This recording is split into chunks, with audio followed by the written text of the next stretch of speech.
dem Baden dann auch die Krallen gerade mitschneiden. Einfach mal hier so drauf drücken, dann kommen die schon von alleine raus. Dann hier immer so ein bisschen die Spitzen abschneiden.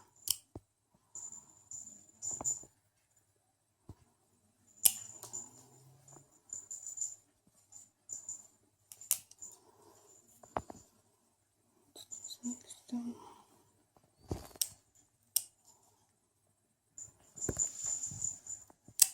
Immer mal wieder einfach mal hier so ein bisschen draufdrücken, dann kommen die schon von alleine raus.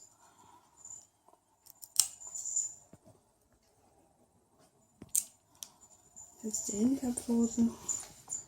Das ist eigentlich genau dasselbe Bändchenmännchen. Guck mal.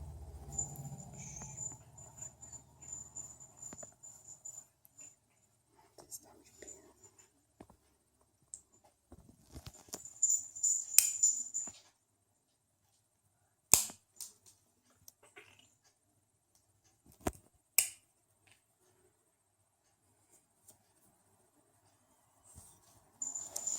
Ja, das spielt, ich weiß, aber bis jetzt hier drunten.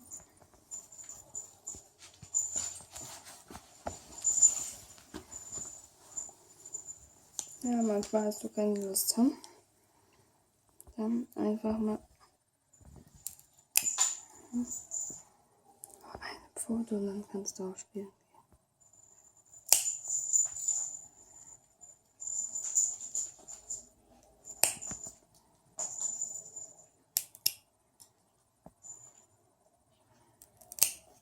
Fertig.